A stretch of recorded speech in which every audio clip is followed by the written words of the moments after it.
Orang-orang yang biasa dari firman Tuhan ini ya, kita bisa belajar orang-orang yang biasa, orang-orang yang boleh dikatakan tidak ternama, yang sebelumnya mungkin dari keluarga miskin, keluarga katakanlah maaf bicara, anak seorang pelacur, mungkin anak terbuang, anak tertolak, dan sebagainya.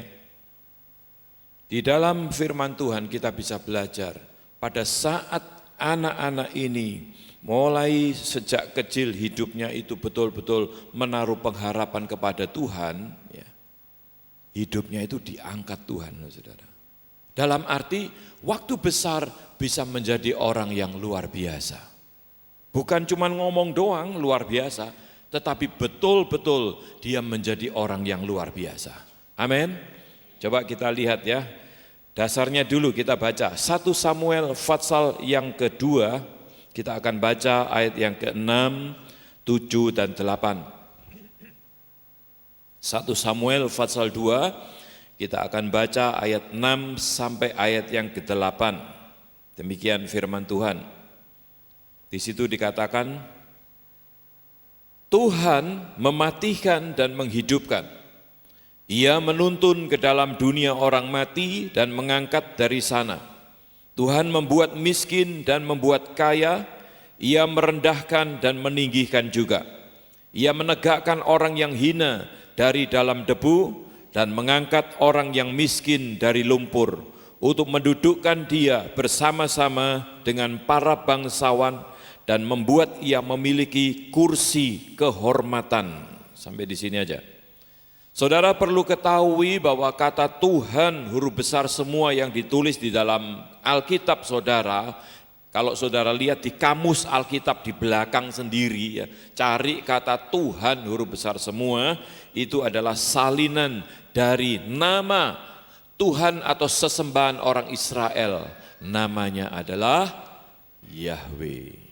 Ya, itu perlu saudara tahu supaya pada saat kita membaca Alkitab, kenapa yang satu ada Tuhan huruf besar semua, tetapi nanti pernah kita temui kata Tuhan tapi T-nya saja yang besar. Kenapa? Saudara sebagai orang-orang Kristen, kalau seandainya saudara ditanya sama orang-orang yang baru atau bahkan orang-orang yang bukan Kristen pada saat mereka membaca Alkitab, apa artinya ini? Kok ada perbedaan? Saudara bisa jawab, orang ngisin-ngisini jadi Kristen.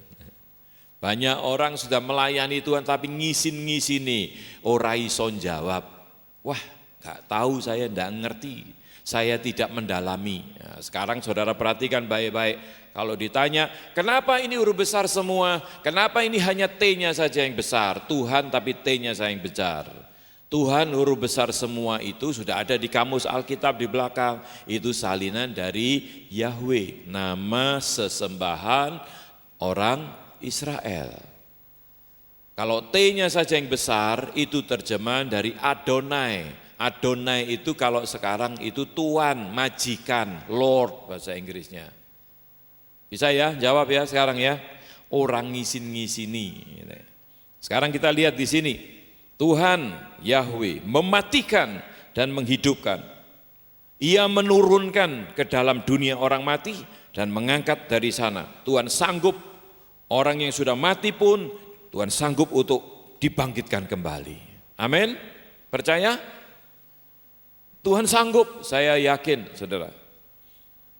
Saya punya teman, anaknya 5, pada saat kita ngobrol-ngobrol, saya tanya anaknya berapa Pak?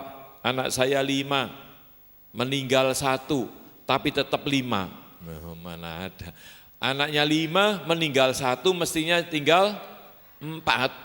Dia katakan anak saya 5, meninggal 1, tapi sekarang tetap 5. Kemudian dia baru cerita, saudara, ternyata anaknya sudah mati, tapi dibangkitkan.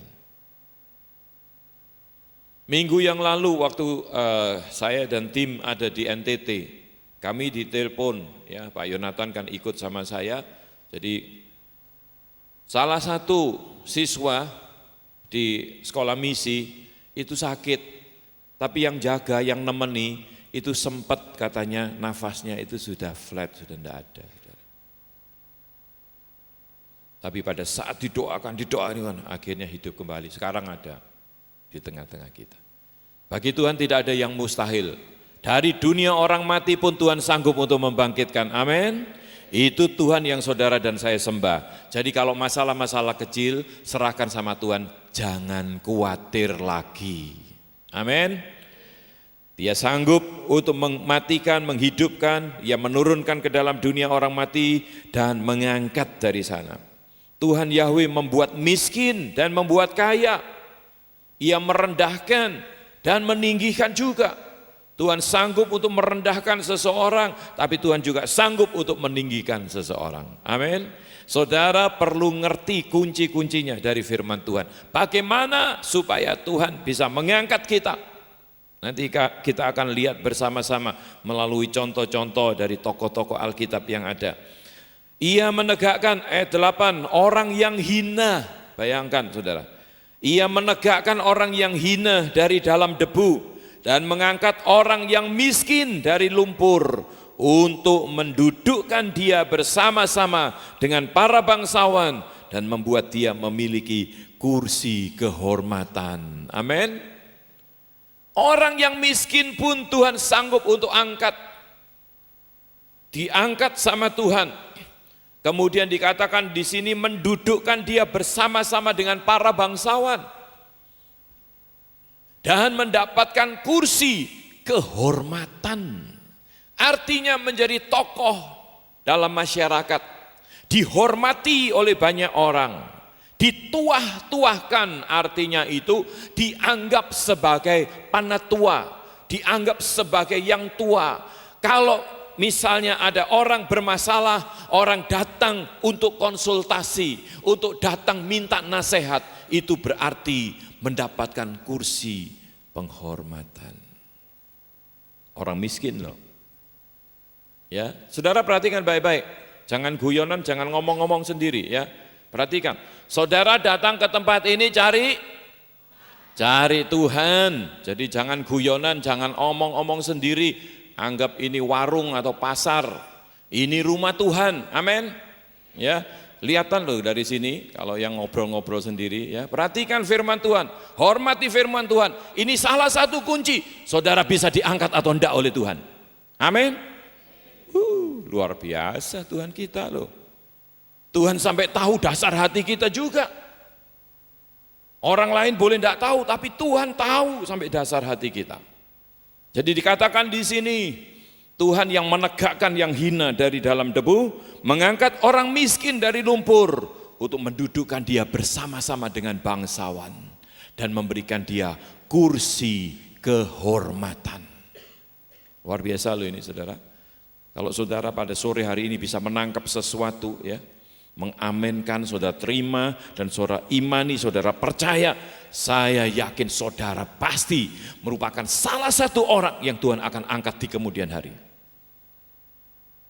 Saudara, saya sejak kecil saya memperhatikan firman Tuhan. Saya senang firman Tuhan. Dan saya berusaha untuk menghidupi, meskipun pengertiannya sangat kurang, tidak ada yang membimbing, tidak ada yang ngarahkan. Saya ini lahir dilepas sendiri gitu saudara. Bayangkan sekolah mau enggak silahkan, karep-karepmu, iso bayar ora iso bayar, karep-karepmu, gimana caranya bisa bayar tetap bisa sekolah. Bayangkan saudara, enggak sakit hati sebagai anak sama orang tua, sakit hati, tapi saya percaya saya punya Tuhan di atas segala Tuhan. Tuhan sanggup memelihara, buktinya Tuhan buktikan benar, firman-Nya ya dan amin. Ayo kita buka lagi Mazmur pasal 75. Mazmur pasal 75 kita akan baca ayat yang ke-7 dan 8. Mazmur pasal 75 ayat 7 dan 8 di situ ditulis demikian. Sebab bukan dari timur atau dari barat dan bukan dari padang gurun datangnya peninggian itu. Kata peninggian itu di dalam terjemahan yang lain, promosi atau pengangkatan. Orang diangkat Tuhan, ditinggikan sama Tuhan, dipromosikan. Bukan dari timur, bukan dari barat dikatakan oleh firman Tuhan. ayat 8-nya, tetapi Elohim adalah hakim, direndahkannya yang satu dan ditinggikannya yang lain. Kalau saudara tahu kenapa seseorang direndahkan, firman Tuhan katakan, siapa yang meninggikan diri, Tuhan akan rendahkan. Siapa yang merendahkan diri, Tuhan akan tinggikan. Itu maksudnya. Tuhan sanggup merendahkan, bahkan meninggikan seseorang. Kalau Tuhan ngelihat orang sombong, firman-Nya berkata, orang yang sombong, orang yang meninggikan diri, Tuhan akan rendahkan. Tapi orang yang merendah hati, Tuhan juga sanggup untuk meninggikan dia. Jadi saudara pilih yang mana? Pilih yang mana? Rendah hati. Pinter. Tapi bagaimana dalam prakteknya? Enggak disapa sedikit, enggak dilihat. Enggak paten, orang kenal kue. Itu orang sombong, saudara. Ya, misalnya di pelayanan, di koperasi gini terlambat sedikit, saya ini lebih dulu, saya ini kamu. Itu orang sombong, saudara. Coba perhatikan dalam kehidupan kita sehari-hari. Belajar untuk rendah hati dan percaya peninggian itu datangnya dari Tuhan. Amin. Jangan saudara melakukan perkara-perkara misalnya asal Bapak senang, saudara-saudara yang bekerja, bekerjalah dengan baik. Miliki hati yang takut akan Tuhan. Majikan boleh tidak tahu, atasan kita boleh tidak tahu, tapi dua mata di surga melihat saudara. Kalau saudara sungguh-sungguh memiliki kerendahan hati, ada waktunya di mana Tuhan akan angkat saudara. Bukan dari timur, bukan dari barat, peninggian itu, tetapi Tuhan yang mengangkat kita. Amin. Nah ini ayat-ayatnya. Sekarang kita lihat contoh-contohnya. Saudara. Contoh yang pertama saya ambil Daud. Waktu bangsa Israel keluar dari Mesir, ya, bangsa Israel punya seorang pemimpin namanya Musa. Kemudian Musa berdiri sebagai seorang pemimpin, merangkap menjadi hakim. Hakim itu artinya pemimpin yang menghakimi masalah-masalah yang dialami oleh bangsa Israel. Kemudian turun-temurun sampai akhirnya pemimpin bangsa Israel yaitu hakim-hakim.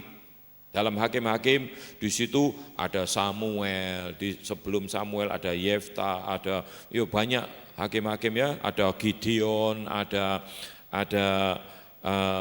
Deborah, ada banyak hakim-hakim di situ. Sebagai pemimpin, menghakimi, memberi nasihat, mengarahkan. Kemudian saudara, satu waktu bangsa Israel minta seorang raja. Kemudian Tuhan beri raja, yang raja pertama Israel adalah Raja Saul. Raja Saul diangkat, tapi Raja Saul tidak taat sama Tuhan, akhirnya disingkirkan. Raja Saul ini memang anak orang kaya, dia memang anak orang terpandang dari suku Benyamin. Kemudian saudara, raja berikutnya yang menggantikan Saul adalah Raja Daud. Siapa Raja Daud? Raja Daud adalah seorang gembala kambing dan domba. Kaya atau miskin? Ya, kalau seorang gembala kambing bahkan tidak banyak yang digembalakan. Itu pasti bukan keturunan bangsawan, bukan orang kaya yang terpandang, bukan saudara. Kakak-kakaknya Daud bekerja sama Raja Saul sebagai prajurit. Sebagai prajurit biasa, bukan sebagai pemimpin komandan atau panglima, bukan. Sebagai prajurit biasa, kakak-kakaknya Daud. Daud sendiri dia gembalakan kambing domba. Kalau saudara baca nanti di dalam 1 Samuel pasal 16, Daud adalah orang yang dipilih oleh Tuhan untuk menggantikan Raja Saul. Daud masih muda, tergolong masih muda, saudara. Daud diperkirakan waktu diurapi menjadi raja oleh Nabi Samuel, itu kira-kira umurnya 13 tahun. Masih muda.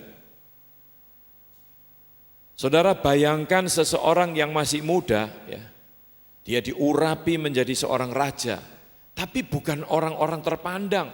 Dia adalah orang yang menggembalakan kambing domba. Ya. Kalau sudah duduk jangan jalan-jalan ya. Terlalu banyak orang jalan-jalan, nanti saya terganggu konsentrasinya.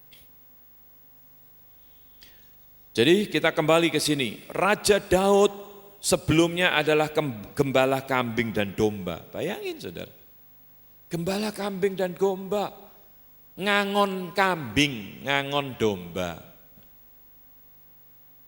Ya. Tapi Raja Daud, kalau saudara baca di dalam Mazmur Daud, saudara baca bagaimana keberaniannya, ini dia miliki karena roh Tuhan itu bekerja di dalam Daud yang kecil ini. Sejak kecil dia suka main kecapi, dia suka ngarang lagu, ngarang mazmur-mazmur, bermazmur. Banyak mazmur-mazmur Daud itu namanya mazmur, itu ada lagunya saudara. Jadi kalau Daud ini mau menyembah Tuhan, dia lagukan, dia nyanyi sambil main kecapi. Orangnya itu orang yang sungguh-sungguh sama Tuhan, dia mencari kebenaran, dia mau memiliki hati yang takut akan Tuhan. Suatu kali dia disuruh ngantar rantangan buat kakak-kakaknya oleh ayahnya. Ini kirim buat kakak-kakakmu makanan, saudara. Rantangan itu dia antar. Bayangkan anak seorang yang enggak kaya, dia ngantar makanan. Terus waktu itu tentara Saul sedang menghadapi Goliat, tentara Filistin mau berperang. Nah waktu itu Daud mendengar orang musuh dari Filistin yang menghina Tuhannya orang Israel, yang namanya Tuhan Yahweh tadi. Dihina. Daud karena seorang yang takut akan Tuhan, dia cemburu melihat itu. Dia melihat, ini siapa orang yang menghina Tuhan kita ini? Kok berani-beraninya dia menghina Tuhan saya? Sedangkan saya saja, saya sembah, saya puji, saya tinggikan, saya elu-elukan, saya agung-agungkan. Lah dia menghina, siapa dia? Padahal tentara-tentara Saul termasuk kakak-kakaknya waktu itu menghadapi Goliat, gemetar saudara, ketakutan. Begitu mendengar suaranya Goliat, lari semua. Tentara ini yang latihan perang, pakai baju perang, bawa senjata lengkap. Nah Daud ini gembala, ya pakaian gembala, dia paling bawa ali-ali di sini. Ali-ali itu ini loh, ketepil ya. Senjatanya cuman itu, saudara. Terus dia bilang, lu siapa dia? Kakak-kakaknya sampai marah. Kamu itu memang sok tahu. Kita tahulah kenapa kamu datang ke sini. Kamu kan pengen tahu aja toh apa yang kita kerjakan. Kamu pengen dimarahi, saudara. Daud cuma bilang, apa urusanmu? Aku cuman tanya aja kok siapa dia. Tapi dia kemudian ngomong sama yang lainnya. Bilang sama raja, aku mau melawan dia. Padahal dari tentaranya itu tidak ada yang berani. Tapi Daud waktu maju melawan Goliat, dia bilang, kamu datang bawa tombak, bawa perisai, ya, pakai baju perang. Aku datang di dalam nama Tuhan. Orangnya takut akan Tuhan, saudara. Aku datang di dalam nama Tuhan. Akhirnya apa saudara? Raja Saul mendengar itu, tanya, anak siapa ini? Saya bingung kenapa. Padahal sebelumnya Daud ini suka main kecapi. Suka main kecapi, diundang Saul. Waktu Daud mainkan kecapi, sebelumnya loh ini, peristiwa sebelumnya. Setan yang merasuk Saul itu keluar. Daud meskipun masih remaja, pada saat dia main kecapi, dia mainkan dengan urapan Tuhan. Setan lari, saudara. Tapi jangan cuman pinter ngusir setan. Tidak berani menghadapi kenyataan. Raja Daud pada saat main kecapi setan lari. Tapi demikian juga dia menghadapi Goliat yang menakutkan orang-orang atau tentara Israel. Dia juga berani menghadapi. Dan dia katakan apa? Aku ini biasa untuk membunuh singa, membunuh beruang yang ganggu dombaku. Jadi Daud bukan cuma berani ngusir setan melalui lagu-lagunya, melalui mazmur-mazmurnya, karena memang urapan. Tapi Daud juga berani menghadapi kenyataan. Bahkan singa beruang dihadapi. Bahkan dia katakan, sama seperti pada saat aku menghadapi beruang, pada saat aku menghadapi harimau yang mengancam nyawa domba-dombaku, demikian juga Tuhan akan menyertai aku dalam menghadapi orang kafir ini yang menghina Tuhan kita. Itu saudara-saudara, menjadi kunci bagi setiap kita. Kalau saudara dan saya memiliki hati yang takut akan Tuhan, Tuhan menyertai kita, jangan takut menghadapi apapun juga. Amin. Daud bukan orang yang, ya aku orang miskin sih, dihina-hina gitu, ya mentang-mentang aku orang anak kecil, mentang-mentang gini. No, Daud tidak berkata seperti itu. Saudara, jangan pernah mengasihani diri sendiri. Kalau kita punya Tuhan, kita menjadi orang yang luar biasa. Amin.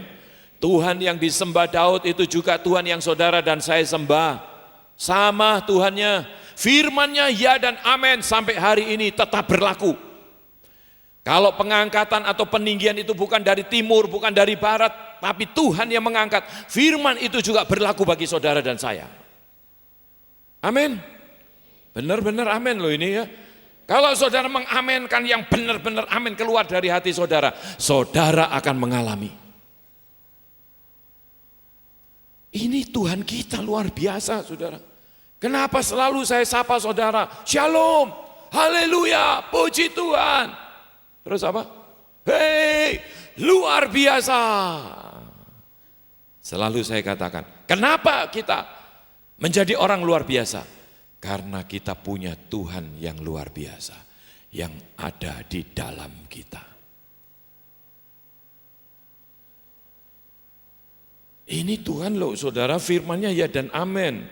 Kalau saudara kena peraturan pemerintah atau seorang presiden atau katakanlah menteri aja mengeluarkan peraturan, atau wali kota atau gubernur, semua jadi loh peraturan-peraturan undang-undang yang diundangkan. Harus dilaksanakan. Harus dilaksanakan, kita harus taat. Itu hukum-hukum di dunia. Lah ini Tuhan, pencipta alam semesta. Kalau Tuhan berfirman, pasti semua akan jadi. Sampai hari ini firman-Nya tetap tidak berubah. Kalau saudara yang percaya, saudara akan mengalami. Amin. Waktu itu kemudian Daud maju. Suruh pakai baju perang dipinjami sama Raja Saul. Dia berusaha jalan, enggak bisa jalan sudah, saya enggak mau pakai ini aja, saya pakai biasa aja batu. Dia menghadapi Goliat, kemudian dia lari dulu ngambil batu, ada 5 batu dimasukkan kantongnya. Goliatnya lihat, ngomong, anjing dah aku ini. Israel enggak ada yang lebih hebat tak dari orang ini, masa aku ini tentara yang luar biasa dari Filistin, tentara terpilih. Kalau sekarang itu mungkin Kopassus komandannya Kopassus mungkin, yang jago tembak jitu. Kalau nembak Kopassus itu tepat di sini, yang barusan kemarin menang untuk pertandingan tembak itu. Goliatnya merasa direndahkan. Tidak ada lagi orang kok maju, anak kecil, sudah kecil, bawa batu lagi, anjing tak aku ini. Nah, mungkin zaman dulu kalau ngusir anjing pakai ketepil itu, batu taruh, puter, anjingnya lari. Tapi Daud bicara apa? Kamu datang membawa tombak, membawa perisai, pakai baju perang dengan perlengkapan senjata perang. Aku datang di dalam nama Tuhan. Kemudian batunya dikeluarkan. Batu yang dia cari tadi loh, baru nyari juga. Ambil, diputar-putar, dilemparkan pas di sini. Langsung Goliat mati. Daud maju, diambil pedangnya, kemudian dipotong lehernya, dipersembahkan. Ini, wah, orang Israel semua tepuk tangan, lari semua ngejar tentara Filistin yang tadinya takut-takut. Karena siapa yang menggerakkan? Daud. Siapa Daud? Gembala kambing domba, anaknya Isai, bukan anaknya bangsawan, bukan keturunan orang kaya. Tapi karena Tuhan menyertai Daud, karena dia dipenuhi Roh Kudus, maka jadilah seperti itu. Saudara, saya percaya kalau hal ini terjadi kepada Daud, tidak menutup kemungkinan itu juga bisa terjadi pada saudara dan saya yang percaya. Amin. Kuncinya di mana? Penuh Roh Kudus, miliki hati yang takut akan Tuhan, menghadapi kenyataan hidup jangan cengeng, menghadapi kenyataan hidup jangan berjalan dengan kekuatan sendiri, andalkan Tuhan. Dalam segala perkara andalkan Tuhan, maka Tuhan yang akan berperang ganti kita. Amin. Ini kenyataan loh. Daud ini anaknya Isai. Nah, Isai ini kalau saudara baca di dalam Injil Matius pasal pertama, silsilah daripada Tuhan Yesus Sang Mesias. Ya, kalau kita lihat dari Abraham, Ishak, Yakub, kemudian turun ke Yehuda, dari 12 anak Yakub itu Yehuda, makanya Daud ini keturunan Yehuda. Dari Yehuda memperanakkan Peres dan Sera, dan Yehuda menikah dengan Tamar, menantunya sendiri sebetulnya. Peres memperanakkan Peres menikah dengan Tamar, dan Peres memperanakkan Hesron. Dan seterusnya sampai ayat 5 ya, Matius pasal pertama, Salmon memperanakkan Boas dari Rahab. Siapa Rahab? Rahab ini seorang pelacur, saudara. Boas memperanakkan Obed dari Rut. Kemudian Obed memperanakkan Isai. Baru Isai ini memperanakkan Daud. Jadi kalau saudara perhatikan, saudara, dari Salmon menikah dengan Rahab. Rahab ini seorang pelacur yang tinggalnya itu di benteng Yeriko itu, sebelum Yeriko dirobohkan. Seorang pelacur, punya anak tadi, siapa? Boas. Boas ini anak seorang pelacur, saudara. Makanya dia mungkin kurang percaya diri sampai usia yang cukup tua, ya dia belum menikah. Ketemunya sama Rut itu usia Boas sudah banyak, saudara, bukan muda lagi. Mungkin dia minder atau apa, dia hidupnya cuma bekerja, akhirnya menjadi orang yang kaya. Boas jadi orang kaya. Dia anak seorang pelacur. Dari Boas sama Rut keluar Obed. Obed ini kakeknya Daud. Obed punya anak Isai, Isai punya anak Daud. Jadi Obed ini kakeknya Daud. Berarti Boas dan Rut itu kakek buyutnya Daud. Kakek buyutnya Daud. Orang biasa-biasa, bahkan Rahab seorang pelacur. Ada lagi hakim-hakim yang bernama Yefta. Siapa Yefta? Saudara, Yefta ini juga anak pelacur. Coba kita lihat. Kita lihat ya, Hakim-hakim pasal 11. Ayat yang pertama, adapun Yefta orang Gilead itu adalah seorang pahlawan yang gagah perkasa, tetapi ia anak seorang perempuan sundal. Ayah Yefta ialah Gilead. Tapi disebut pahlawan yang luar biasa. Akhirnya menjadi pemimpin bangsa Israel. Karena apa? Kalau saudara baca ayat yang ke-11, setelah Yefta diminta untuk memimpin bangsa Israel oleh orang-orang Israel, ayat 11, maka Yefta ikut dengan para tua-tua Gilead, lalu bangsa itu mengangkat dia menjadi kepala dan panglima mereka. Saudara perhatikan kalimat ini. Tetapi Yefta membawa seluruh perkaranya itu ke hadapan Tuhan Yahweh di Mizpah. Ini Yefta. Meskipun dia anak seorang perempuan sundal, tapi dia mempunyai hati yang takut akan Tuhan. Pada saat dia diminta untuk memimpin bangsa Israel, dia enggak bangga-bangga pesta kemudian wah senang-senang gitu. Enggak. Dia membawa semua itu ke hadapan Tuhan. Dari sini kita tahu bahwa Yefta ini orang yang takut akan Tuhan.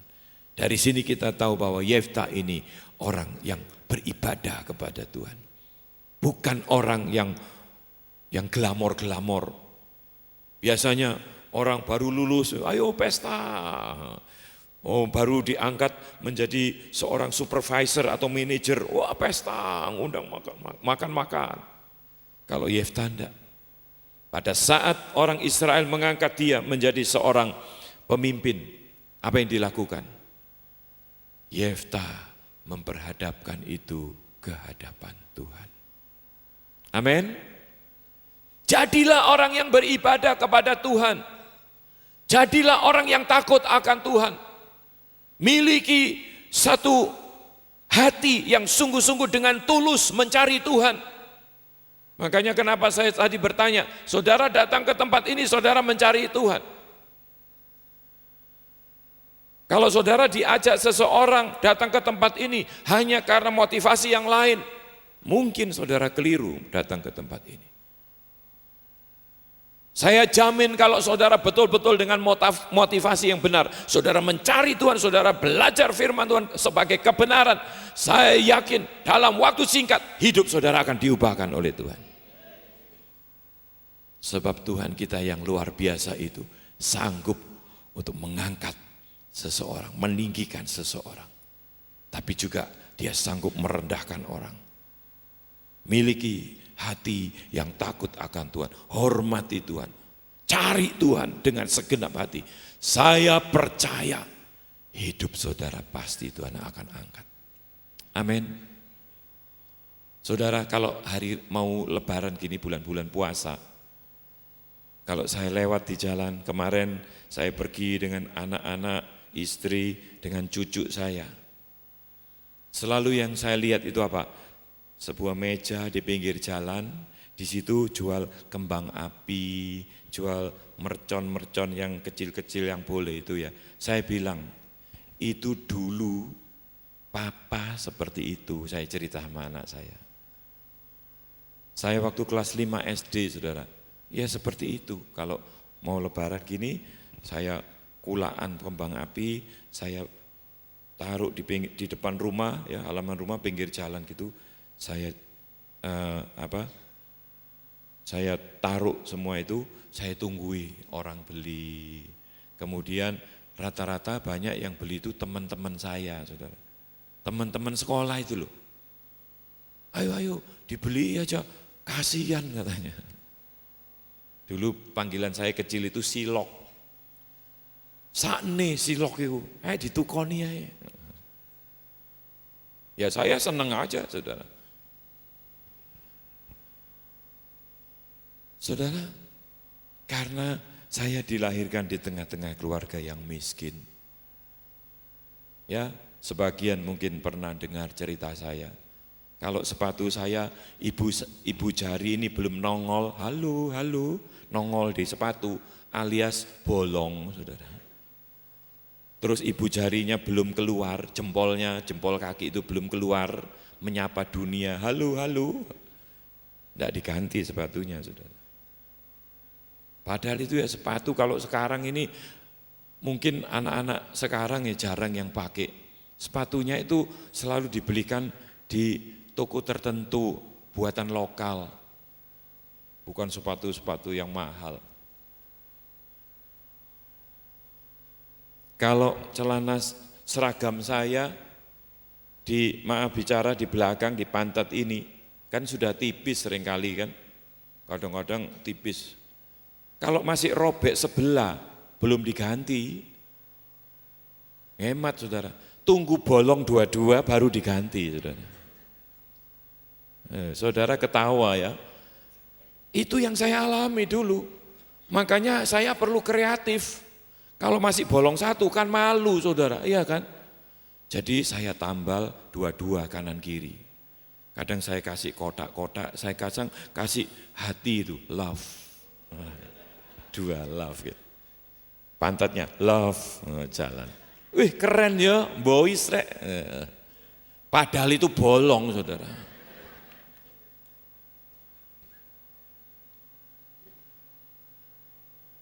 Tapi saya menikmati hidup seperti itu, saudara. Karena apa? Saya punya Tuhan. Saya selalu kalau diam-diam gitu, lihat langit, di balik kehidupan di dunia ini, di atas sana ada apa ya? Pasti ada Tuhan. Pasti ada Tuhan. Ya. Sejak kecil saya rajin ke gereja, rajin ke sekolah minggu, rajin baca firman Tuhan. Kalau cerita-cerita di sekolah minggu saya selalu catat. Kemudian kalau hari raya Paskah ada lomba-lomba cepet-cepetan buka ayat atau ada tesnya, ada lomba misalnya ini ayatnya di mana. Saya selalu dapat hadiah nomor 1 saudara. Dari kecil hati saya itu ada Tuhan itu, ada Tuhan. Saya percaya saudara, firman Tuhan ini ya dan amin. Kalau kita berani untuk melakukannya, saya yakin saudara pun akan mendapatkan imbalannya. Saudara pasti di reward sama Tuhan, saudara pasti dihadiahi sama Tuhan. Kalau firman Tuhan berkata peninggian itu datangnya dari Tuhan bukan dari timur dan barat, itu ya dan amin, saudara pasti Tuhan akan angkat. Saya bersyukur kemarin perjalanan kami dari Surabaya ke NTT. NTT itu sepanjang pulau dari Kupang ke Atambua. Atambua itu perbatasan lagi ke Kabupaten Malaka, itu pemekaran ya yang perbatasan dengan Timor Leste. Di daerah yang namanya Bentu. Bentu. Ya, itu sudah perbatasan. Kami perjalanan dari sini, ya saudara, kemudian naik lewat darat 8 jam, kami istirahat malam, besok lagi perjalanan ke Bentu itu 3 jam. Kadang-kadang melewati sungai itu loh, diterjang sama mobil. Wah jalannya kadang-kadang berliku-liku, ini medannya, ada longsor di situ, ada jalan jembatan kayu itu cuma ngepres roda 2 ban kanan kiri mobil itu ngepres gitu. Itu kalau mingsli sedikit aja, aduh habis sudah. Tapi saya luar biasa ngelihat saudara di tempat ini, di Bentu ini. Kepala desanya, karena ada salah satu anak di sini, ya Venan yang biasanya singer, datang ke tempat ini, datang ke Surabaya. Dia dari pedalaman itu boleh dikatakan, pelosok. Dia datang ke tempat ini. Akhirnya ngajar di rumah singgah, kita kasih beasiswa. Kita sekolahkan. Jurusan yang diambil adalah jurusan matematika. Tahun lalu dia sudah lulus. Sekarang jadi guru di SAB. Tahun ini nanti bulan Juli dia ambil S2. S2 bidang apa? Matematika. Orang pinter matematika itu orang bodoh atau orang pinter? Orang pinter itu saudara. Orang kalau pinter matematika itu orang pinter itu. Encer otaknya. Lah saya ajak memang. Dia berangkat dulu kan. Satu desa itu melihat Dia bawa kamera, dia yang bagian dokumentasi, dia bawa laptop, dia yang mindahkan ini karena dia kan melayani di sini di multimedia. Anak dusun pedalaman, lulus sarjana matematika S1, punya keahlian banyak. Ini nanti bulan Juli ngambil S2. Satu desa itu ngelihat, saudara. Akhirnya lurahnya juga, waduh, dari pagi seminar sampai ikut malamnya KKR. Dan malamnya Tuhan jamah istrinya, Tuhan jamah kepala desa ini, dan Tuhan jamah rombongan yang diajak. Waktu kami kembali 3 hari sampai Kupang, kan kami dari Bentu, besoknya ke Soe, dari Soe, lusanya juga ke Kupang. Waktu kami pelayanan di Kupang, kepala desanya telepon. Istri saya ini sudah 3 hari nangis terus gak berhenti-berhenti, ini gimana? Karena apa? Dilawati Tuhan. Melihat seorang yang bisa membuktikan bahwa bagi Tuhan tidak ada yang mustahil. Dari pelosok daerah, dari dusun sekalipun, kalau dikirim datang ke tempat ini, dan intinya takut akan Tuhan. Dia melayani sebagai singer kadang-kadang, ya kan? Multimedia, bantu di multimedia. Hatinya takut akan satu desa dimenangkan untuk Tuhan. Tidak ada yang mustahil bagi Tuhan. Ya, masih muda. Ini belum S2 nanti loh. Tahun lalu mestinya dia bisa langsung. Tapi dia berkata apa? Tahun ini Pak saya nggak bisa langsung, gaji saya pakai untuk membiayai sepupu saya. Sepupunya juga datang dari sana, saudara. Datang ke sini, ngambil kursus perawat 1 tahun. Dia yang biayai. 1 tahun ini gaji saya pakai untuk membiayai sepupu saya. Ini nanti bulan Juni selesai kan, sekarang sudah selesai. Bulan depan dia akan kuliah S2 untuk dia sendiri. Jurusan matematika. Luar biasa kan? Kenapa bisa luar biasa? Karena kita punya Tuhan yang luar biasa. Amin. Percayai firman Tuhan. Peninggian itu datangnya bukan dari timur, bukan dari barat. Peninggian itu datangnya dari Tuhan, pencipta alam semesta ini. Dialah Tuhan yang saudara dan saya sembah. Kalau dulu dia lakukan hal yang seperti itu, sekarang pun dia sanggup melakukan itu untuk saudara dan saya. Asal saudara percaya, miliki hati yang takut akan Tuhan. Cari Tuhan sungguh-sungguh, jangan setengah-setengah. Firman Tuhan katakan kalau setengah-setengah itu seperti suam-suam kuku, hangat-hangat kuku. Nanti dimuntahkan sama Tuhan. Kalau panas ya panas, kalau dingin ya dingin. Maksudnya kalau panas semangat, rohnya bernyala-nyala, terus pacu. Kalau dingin lebih baik duniawi sama sekali. Jangan hangat-hangat kuku, sebentar duniawi, sebentar Tuhan. Hangat-hangat kuku, percuma. Tuhan toh nanti akan memuntahkan kita. Tidak ada artinya. Malah rugi. Ruginya apa?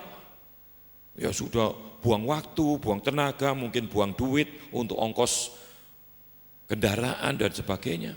Tapi nggak dapat apa-apa, dimuntahkan. Lebih baik kalau dingin-dingin, duniawi sekali sana. Tapi kalau cari Tuhan yang sungguh-sungguh, saudara akan ngalami. Setiap kebenaran firman Tuhan, saudara akan ngalami. Amin. Masih banyak di sini, ya teman-teman yang dikuliahkan, masih banyak.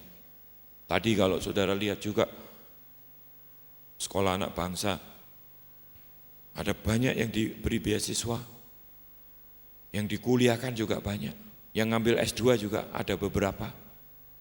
Tadinya enggak bisa sekolah untuk ngambil L1, enggak bisa, enggak mampu, tapi setelah lulus S1, dengan beasiswa melayani Tuhan, punya kerohanian yang baik, melayani Tuhan, akhirnya ngambil S2, bayar sendiri. Lawang kuliah S1 aja nggak bisa bayar kok. Tapi sekarang setelah S1 mau kuliah S2 bayar sendiri. Hidupnya kan naik tarafnya. Siapa yang angkat? Tuhan. Tuhan akan buktikan setiap firman-Nya bagi mereka yang percaya kepada Dia. Amin. Benar-benar kalau amin itu benar-benar amin yang mantap. Mari kita sama-sama berdiri.